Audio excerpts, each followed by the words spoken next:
Монголын эдийн засгийн чуулган. Эдийн засгийн хөгжил, хүртээмжтэй өсөлт, нийгмийн бодлого, тэнцвэртэй өсөлт, өрсөлдөх чадвар, инновац ба ногоон өсөлт сэдвүүдээр төрийн ордон чуулган. Монголын эдийн засгийн чуулган. Хөгжилд хамтдаа. Монголын эдийн засгийн форумоос сурвалжилсан нэвтрүүлгийн 3 дугаар хэсэг эхэлж байна. Хүрэн эдийн засгаас ногоон эдийн засаг руу гэсэн хилцүүлгээс товчлон үргэе.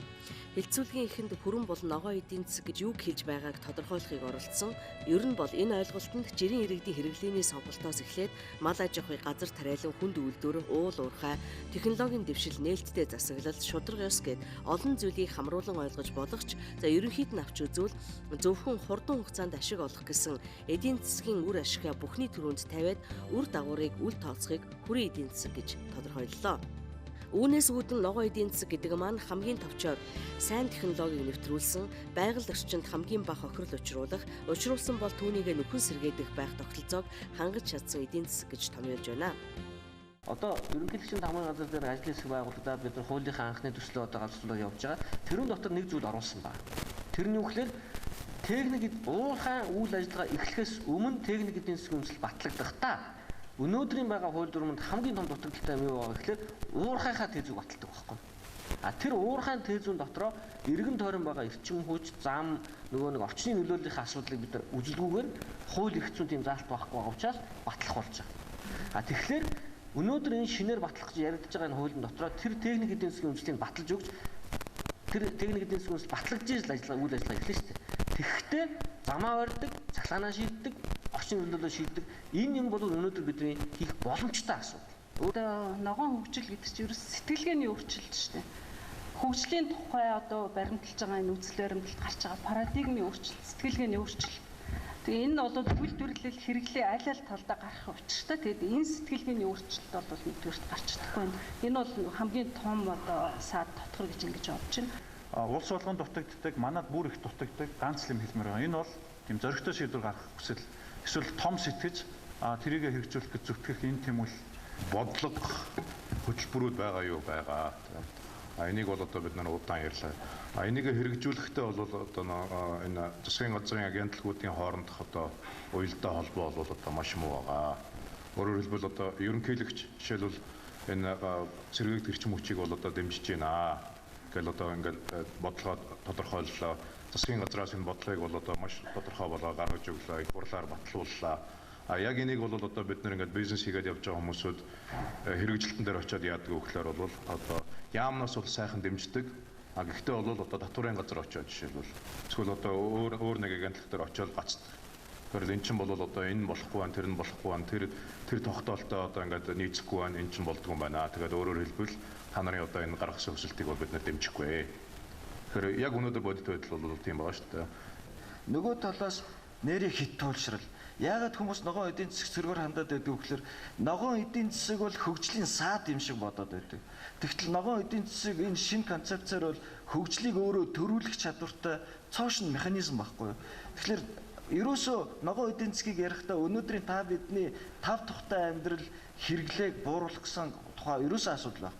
Энийгээ хэрэглээд ардаа үлдээхтэй байглаа яг тэрийгээр нь үлдээгч л гэдэг гол одоо нөгөө доктортой үзэл гэж яриад байгаа санаа чинь шүү дээ. Тэгэхээр тэр хит туулшрал эргээд хөгжилдөө саад болсон тэгсэн мөртлөө одоо улс төрчин аливаа нэгэн шийдвэр үнэхээр гаргахгүй байх хэрэгтэй. Хөгжлөө бас дэмжиж явах хэрэгтэй тэр ногоон хөгжил. Өшөө нэг чухал юм нь мөнгө маш чухал.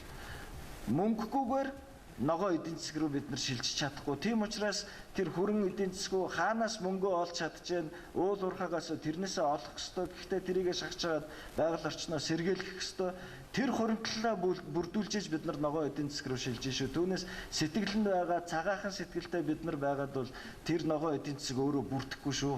Хүмүүс ногоон эдийн засаг гэхлээр үйлдвэрлэл тэр дунд энэ уул уурхай одоо энэ тэр хавийг л ногооруулаад байвал одоо боллоо гэсэн байдлаар тэгээ энийгээ бол үйлдвэрлэгчдийн хүрээ юм уу удирдлагын хүрээнд ингээд авчирж хадааж бодочоод ингээд сууж байгаа явдал нь бол өөрөө тэр сэтгэлгээний асуудалтай холбогдоод байгаа. За ногоон эдийн засгийн бодлого нь бол том өргөн хүрээтэй. Тэгэхдээ жижигээс эхэлмээр байгаа юм шүү дээ. Эхлэхийг нь бол багаас одоо эхэлмээр байгаа. За хоёр дахь миний хэлэх гэж байгаа санаа бол Монголын нөхцөлдөө тохируулсан одоо бодлого тэрэндээ ард түмнээс ургуулсан бодлогыг явуулахгүй бол ногоон эдийн засаг бол хууль эрх зүйн удирдлагын болон дээд түвшингийн энэ бидний асуудал юм шиг ингэж ойлгох юм бол Монголын одоо энэ ногоон эдийн засагтай болох гэсэн орчин тойрны одоо тэр хоргуу болох гэсэн энэ бүх ажиллагаа бол бүтэхгүй гэж би ингэж хэлж байна. Тийм. Тэгэхээр хийж болохоор ажлыг бол бид нар хийхгүй цаг алдаж байна л да. Бүгд хоорондоо уялдаа холбоотой. Хамгийн түрүүнд хэлэхэд Монгол шиг ийм урт халаалттай ийм улс бол дэлхий дээр бол байхгүй. Ямар лавл ийм одоо нийслэлтэй улс бол дэлхий дээр бол байхгүй. Тэгэхээр манай улсын хөгжил дэвшил ядуу зүдүү энэ хөрөн эдийн засгийн бүгдийн бүр нүдэнд харагдахгүй байгаа нэг зүйл гэх юм бол өрөлгөн байдал байгаа байхгүй юу? Монголд баригдаж байгаа бүх ингээ орон сууц барилга байгууламжийн дулаан алдалтын коэффициент халаалтын тийм хэмжээ домжоог бол тогтоосон хууль батлахгүй бол манайх ингээд үйлдвэрлэсэн дулаанаа хаалгаараа цонхоороо таазаараа шалаараа ингээд талыг нь бол алдчихдаг л да. А тэгээд тийм одоо өрөлгөн байшинд амьдардаг учраас тэрний халаахын тулд нүүрс шатаахан тодорхой. Тэгээд эргээд ингээд хоорондоо уялдаа холбоотой. Хүрийн эдийн засгаас ногоон эдийн засаг руу шилжихэд хийх хамгийн чухал алхам юу болох тухайд оролцогчид олон санал санаачлаг гаргаж байлаа. За тухайлбал хэмнэлтийн хууль гаргах, хувийн хвшлийг эрчим хүч рүү оруулж ирснээр эрчим хүчний деваажин болгох бодлого барьж, бүс нутаг руу экспортлдог орн болох. За баялагт 30 сая малтаа мөртлөө даарсан хар цай усан айл шиг байна. Иймд дулааны алдагдлыг багасгах, хэмнэлтийг дэмжих чиглэсэн шинэ стандарт бий болгох. За эргэцэн орчныг нэг чамбаа сайн бүрдүүлээ, бодлогоо зөв тодорхойлж, түүн рүү чиглэсэн боловсон хүчний бэлтгэх тухай ярьж байлаа. Хэрвээ бид байгаль орчныг хамгаалъя гэж бодож байвал одоо байгаль орчны мэргэжлийн хяналтыг байгаль орчны сайжид нөгөөч. Газрын албыг байгаль орчны яамд нөгөөч. Кадастрын албыг байгаль орчны яамд нөгөөч. Тэгвэл нормал нь шүү дээ. Кадастрын албаныхан чинь хэдэн компани захиралтай нийлж байгаа гадаад дотоодын компани захиралтайгаа хэлж байгаа хулгай хийгээл лиценз өгч шүү дээ. Юун байгаль хамгаалах. Байгаль орчны яамд очих юм бол өөгүй. Лиценз чинь хураан шүү.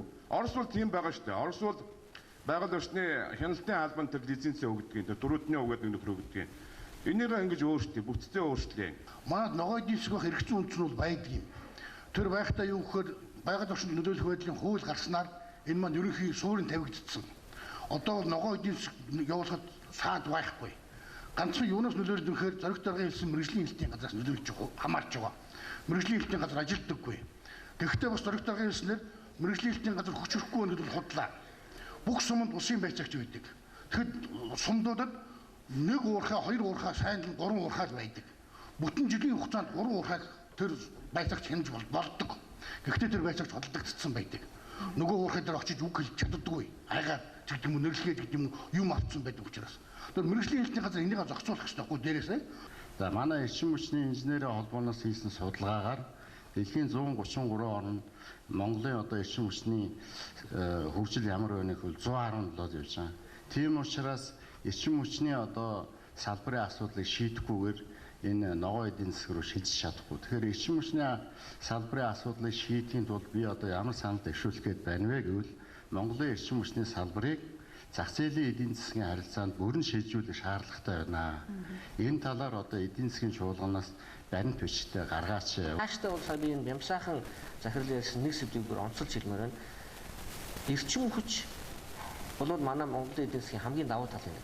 Ялангуяа тэр дотроо нар салхины эрчим хүч бол Монгол улсад салхи аваад үзэх юм бол говийн бүс нутагт байгаа энэ салхины эрчим хүчний нөөц бол 40 сая тонн нүүрс экспортлсантай адилхан юм боломж байна. Тэгэхээр бид нар бол нар салхиныхаа эрчим хүчнийг үйлдвэрлээд Монгол биш. Ганцхан Монгол гэдэггүй энэ зүүн хойд Азийнхаа бүс нутагт экспортлох өөрөөр хэлэх юм бол нэг өөрийнхөө ногоон эдийн засаг өрсөлдөх чадвар хоёроо нийлүүлээд мөнгө ашиг олдог ийм одоо хэлбэр рүү орох энэ боломжийн энэ хувийн хвшлийн санаачлал бид маш их дэмжиж байгаа. Энэний талаар бас судалгаа хийж ярих хэрэгтэй гэж бодож байна. Нэмээд шинэ ийм гурван санаа гаргаж байгаа. Нэгдүгээр банк болон хөрөнгийн биржтэй байгаль орчны хариуцлага тооцдог болох. Энийг одоо хинч тооцох байгаа. Банкуд бол зээл өгдөг, бохирдуулагчид зээл өгдөг, дараа нь тэрнээс хүүгээ аваад зээлээ авч байгаа бол байгаль орчныг бохирдуулж байгаа бөгөөд бохирдуулалтын дээр мөнгө хийж байгаа. Тэгэхээр энийг цаашдаа ийм болохгүй үднэс тэр банкудтай эргээд хариуцлага тооцдог болох юм бол банкуд зээлээ өгөө бохирдуулагчид зээлээ өгөх юм бол энэ нэлээд хүчтэй механизм болно. Нөгөө талаас манайд байгаль орчны сан гэж байна, агаарын сан гэж байна, их олон сангууд байна. Энийг бүгдийг нэгтгээд байгаль орчны ногоон сан гэж нэг юм байгуулъя. Тэрний менежментийн гадныхын дүгэй. Энэ ногоон сангийн үйл ажиллагаа юу ах вэ гэхлээр ногоон төслүүдийг дэмжих нь ялангуяа Монголын хөрөнгийн биржээр ногоон төслүүдийг гаргахад энэ underwriting үйлчилгээ үзүүлээд тэр хувьцааг нь арилжаалах боломжийг олгодог ийм тогтолцоо руу шилжих юм бол бид нар хөрөнгийнхаа биржигч дэмжиж байгаа ногоон технологиоч дэмжиж байгаа энэ санхүүгийн их усүрч өөрөө ажиллагаатай болж эхэлж байгаа юм. Гурав дахь санал нь бол ногоон зээл гэдгийг бий болгоё. Би тэр харгаа дээр очиод харж байхад стандарт биелүүлэхгүй байгууллагуудыг бүгдийг хаана гэх юм бол ардаа мянган хүний ажлын байр бий болно. Алга болно. Тэгэхээр төр өөрөө өдий болтол ийм байдалд хүрчээд төр хариуцлага хүлээх ёстой гэж зориг цаадаа хэлж байгаа яг үнэ. Тэгэхээр бид нар зүгээр очиод нэг би дийлж जैन тийм учраас би хаана гэж ярихаасаа илүү за ногоон зээл өгье, хөнгөлөлтэй зээл өгье. Тэр технологио сайжруулахад чинь шаардлагатай мөнгөний 30% төр гаргая, үлдсэний чи гарга. Ингээд энийг ногоон болгож ажиллаа гэдэг ийм тогтолцоо руу шилжих юм бол бид нар тэр цавчаад хаагаад байдаг гэхээсээ илүү үнэхээр бодтойгоор ногоон болгох ийм тогтолцоо руу шилжих боломжтой болов гэж бодож байгаа. Монголын эдийн засгийн чуулган. За хүртээмжтэй өсөлт сэдвийн түрээнд төсвийн зарцуулалт ба татвар төлөгчдийн хяналтын тухай хэлэлцүүлэг өргөсөн. Төсвийн ил тод нээлттэй байдлын ерөнхий зургаар авал манай улс тун даруухан үзүүлэлттэй байгаа. За үүн дотроо ил тод нээлттэй байдлыг эрх зүйн талаас хангасан байдал маш хангалттай үзүүлэлттэй байгаа нь хийх ажил их байгааг илтгэж байна. Төвлөрсөн төсөв болон орон нутгийн төсөв түүний төлөвлөлт зарцуулалт нь татвар төлөгч байгууллага иргэдийн зүгээс хяналт тавих одоогийн нөхцөл байдал за үнэлэлт дүгнэлт өгч. За цаашид төсвийг бүрдүүлэгчдийг хяналт оролцоог сайжруулах, төсвийн зарцуулалтын оновчтой байдлыг хангах, хариуцлагын тогтолцоог бий болгох нь хамгийн чухал байгаа юм аа. Ингээ форум дээр ярилцсан одоо юмны үр дүн бас энэ жил гарсан байна. 3 шинэ хууль гарсан. Тэгэхээр өнөөдрийн энэ салбар хуралдаанаар хэлэлцэх гол асуудлууд одоо энэ хуулийг яаж хэрэгжүүлэх вэ гэдэг асуудал нь бол их одоо бас тодорхой биш байгаа юм. Тэгэхээр энэ 3 хуулийг хэрэгжүүлэхэд яг иргэдийн оролцоог оруулахад энэ журам заавар нь одоо иргэний нийгмийг оролцуулж хийхгүй бол иргэд одоо төсвийн ил тод болсон төсвийн тогтвортой байдал төсвийн тухай хуулийг шинжиж маш олон өөрчлөлтүүдийг хийснийг сайшаалтай боловч бас иргэдийн оролцоо одоо яг энэ хуулиудаар оролцоход хангалттай байна гэсэн гол дүгнэлт бол хэлэлцүүлгээс гарсан. Өөрөөсөө иргэд бид нэр одоо өнөөдөр Монгол гэдэг нэг дээвэр дор амьдарч байна, нэг завинд суугаад нэг зорилго руу явж байгаа шүү. Тэгэхээр зэрэг энэ гэр бүлийн бүх гишүүд бүх иргэд бол энэ өөрийнхөө орлогыг хэрхэн зарцуулж байгаа. Ялангуяа татвар төлөгчдийн мөнгийг хэрхэн зарцуулж байгаа талаар хяналтаа өөрсдийнхөө идэвхжүүлэлтийг идэвхжүүлэхгүй бол ерөөсө болохгүй байна гэдэг ийм дүгнэлтэнд хүрсэн л дээ. Тийм учраас иргэдийг яаж оролцуулах вэ гэдгээр бол нэлээд ярьсан. Тэгэхээр энэ дээр оролцсон хүмүүс бол одоо жишээлбэл номын сангуудад төсвийн тухай маш тодорхой тайлангууд байдгийн байна. Бусад орн. Тийм болохоор манай одоо байж байгаа номын сангуудыг дүүрэг мөрөг дээр байгаа одоо мэдээллийн төв байдлаар ч юм уу энэ иргэдэд яаж мэдээлэл хүргэх вэ гэдэг дээр бол их анхаарья гэж бид нэр ярьсан. Өнөөдөр иргэд сонирхгүй байна гэдэг байгаа боловч үнэхээр тэр оролцох механизм байхгүй болохоор бас сонирхгүй байгаа тал байгаа л та. Тэгэхээр энэ дээр одоо жишээлбэл орон нутгийн хөрөнгө оруулалтын төслийн магадгүй одоо 10%, 20%-ийг нь зүгээр иргэдийн нийтийн хурлаар шийддэг болно л та. Тэгэх юм бол иргэд ч одоо энэ мөнгийг чи яаж зарцуулах вэ гэдэг төсвийг нь сонирхдаг болно. Тэр 10% нь хэдэн төгрөг байгаа гэдгийг сонирхдаг болно тийм. Иймэрхүү механизмуудыг бүрдүүлж өгөх шаардлага байна. Тэгэхээр бид нар төсвийн хяналтаа яаж зөв хийх вэ? Төсвөө хинээр хянуулах вэ гэдэг асуудал гарч ирж байгаа юм л та. Тэгэхээр бид нар өнгөрсөн 20 жилийн турш үндсэн хуулиа батлаад төсвийг бол улсын их хурлаар хянуулъя гэж шийдвэр гаргасан. Бүх шатны хурлуудаар энэ төсвийг хянуулъя гэд бүрэн хуульчилсан байсан. Тэгтэл бидний одоо хуулиар хүлээгээд итгээд найдаад байжсэн төсвийн нөгөө хяналт хийж явах ёстой гол одоо субъектууд маань өөртөө төсөв зарцуулагч нар болчихсон шүү дээ. Тэгээ бид нар төсөв зарцуулагч нартай хяналт тавих ямар ч юу байхгүй сонирхлын зөрчилтэй ийм улсын хуралдаа бид нар 10 жил явж байна. Одоо яг бараг 10 дахь жилийнхээ ойг тэмдэглэж байна. Гэтэл энэ хяналт байхгүй сүүлийн 10 жилд бол юу болж хувирсан бэ гэхээр ёстой жинхэнэ авилгал цэцгэлж эхэлсэн.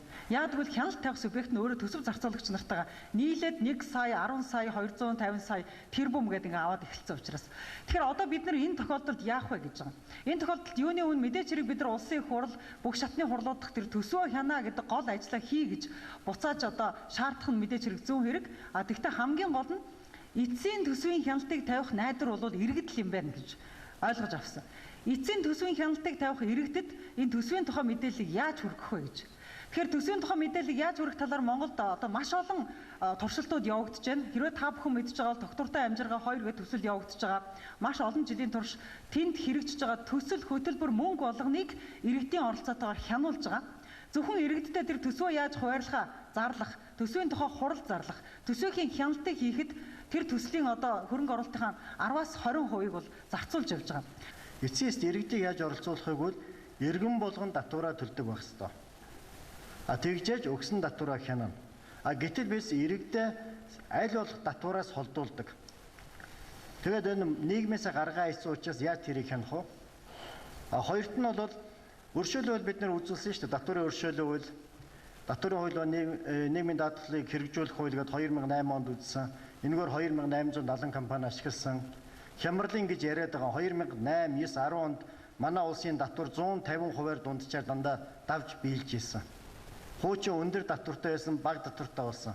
Энэ юу гэвэл тэр 2870 компанид эдийн засгийн санхүүгийн том орон зай нэгэд өгсөн байгаа байхгүй. Одоо бол бид нар түүний цаана үлдсэн 98% компаниуд байна. Тухайн 40 мянган компани ашиглаж чадаагүй. Иргэд бол бүр ашиглаж чадаагүй. Тийм учраас иргэдтэй дахин санхүүгийн эдийн засгийн орон зайг олгож өгөх ёстой. Тэгжээж бид нар хамтдаа хөгжинэ. Өнөөдөр хамгийн хямралтай юм нь юу болчих вэ гэвэл тэр урдлын хуулийг ашигласан том компаниудын зах зээл сүүлийн 3 жилд 50-аас 500%-аар ихссэн байгаа. Та статистик үзээрэй. Хамгийн гол нь тэр өршөөлийн хуулиудыг гаргаж ашиглаж чадаагүй иргэдийн зах зээл 2 дахин багассан. Орлого нь 2 дахин багассан. Тийм учраас энэ орон зайг бид хэрвээ хийж өгөх юм бол санхүүгийн эрхчлөлөг олгоно. Хоёрт нь бид нар иргэдтэй энэ санхүүгийн мэдлэгтэй болгож санхүүгийн тэр механизмыг ашигладаг болж тэр хүчтэй зэвсгийг ашигладаг болсноор манай иргэд өөрсдөө энэ зах зээлийн бит аж ахуй нэгжүүд гарч ирэх юм аа.